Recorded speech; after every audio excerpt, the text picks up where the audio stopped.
Welcome back to the dojo. Glad you can make it. Go ahead, do me a favor, leave a like, share the video, and subscribe. You know why? You gonna like it. Share because sharing is caring. Don't be stingy, and subscribe because you came back too many times not to push the button. Alright, so topic of discussion for today. Or tonight, whatever. I'm a little late with this. Sorry about that. Emotions invalidate masculinity. Oh, Sensei, what you talking about? Stop crying. Okay? Emotions invalidate masculinity. What do I mean when I say emotions invalidate masculinity? If you've ever been emotional with a woman, you probably know what I'm talking about. If you ever cried in front of your peers, you may have an idea of what I'm talking about. If you ever was talking smack and then got found lacking, you might know what I'm talking about. You might know.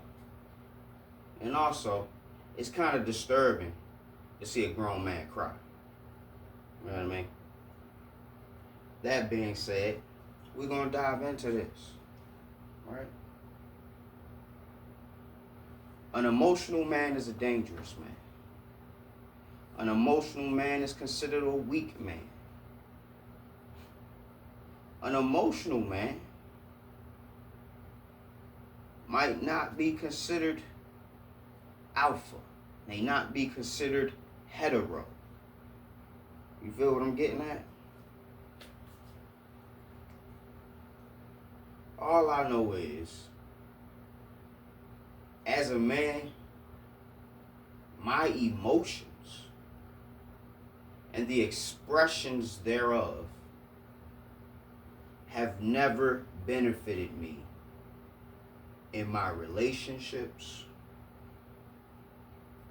at work, even in my passions, being overly emotional. It hasn't benefited me. It hasn't. I feel like I'm at my best when I have a level head, when I'm calm, cool, and collected, when I can rationalize, when I'm not stressed out, you know what I mean? When I'm in a state of equilibrium, a state of peace. That's when I'm at my best.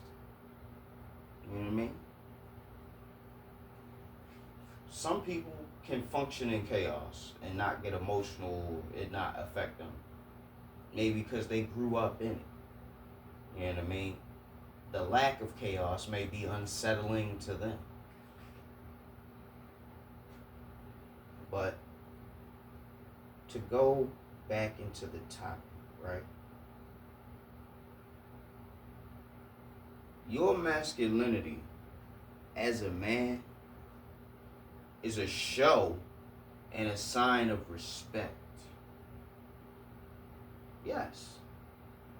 Your masculinity is a show and a sign of respect. Why would a man want to be masculine? A man will want to be masculine because the alternative is no good. Unless you want to swing that way.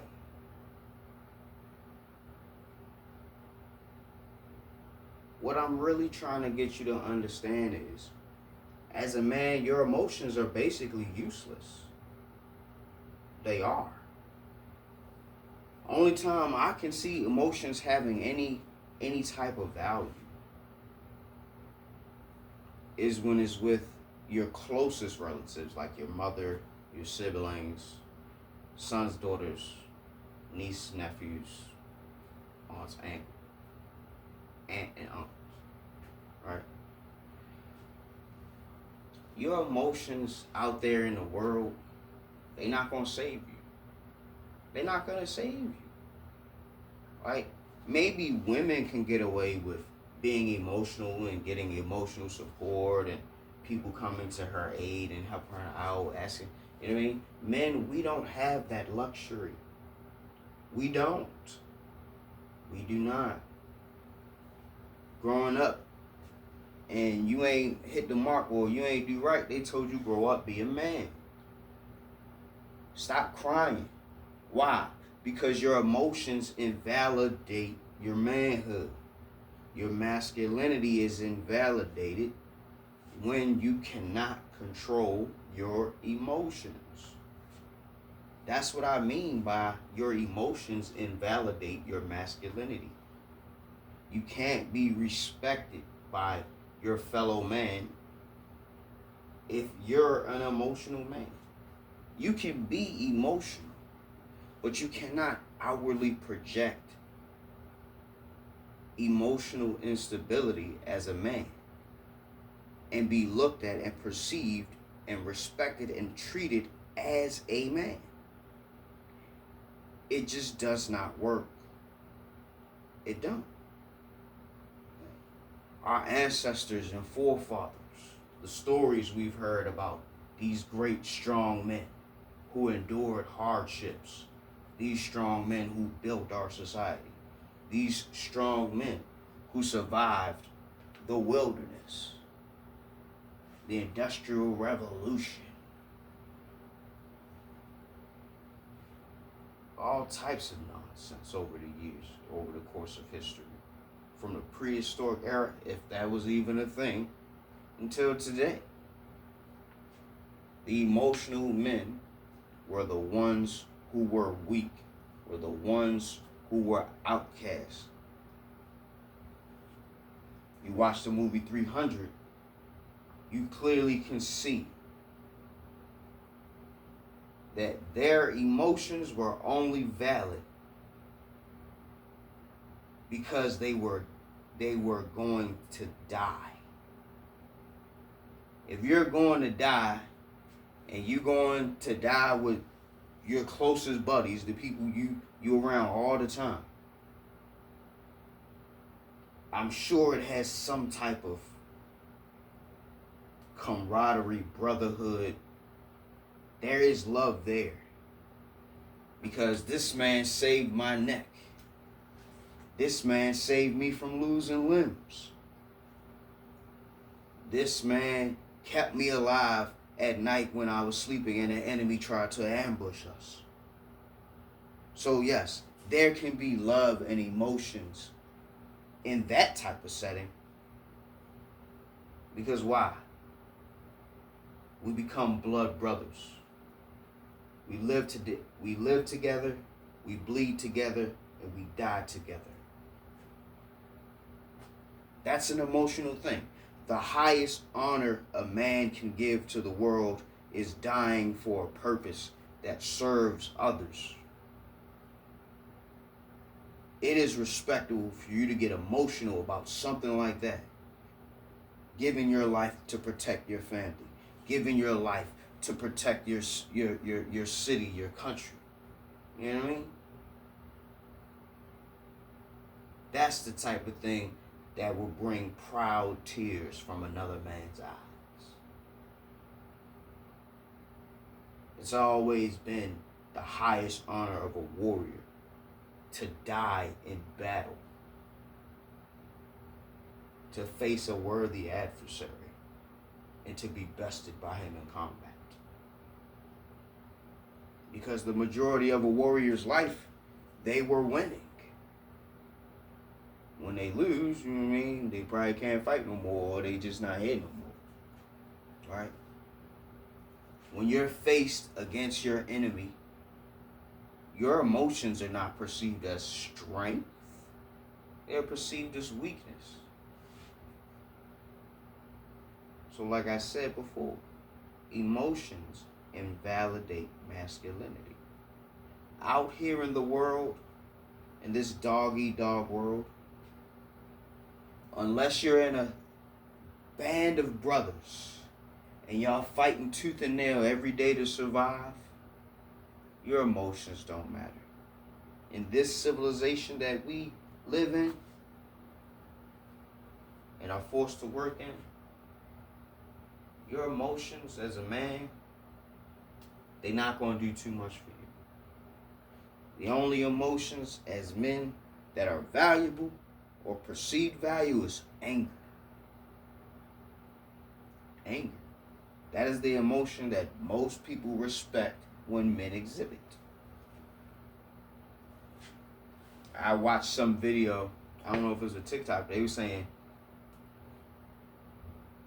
the most powerful emotion.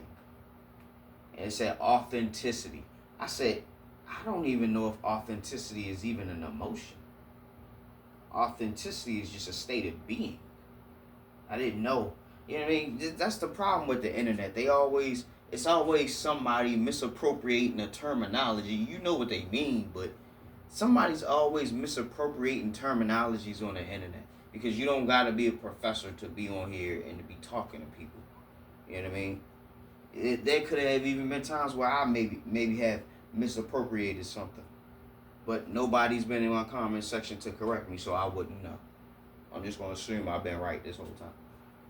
But before I wrap this up, right, I just want to remind you that it's okay to have emotions, right? It's okay to be upset about things. It's okay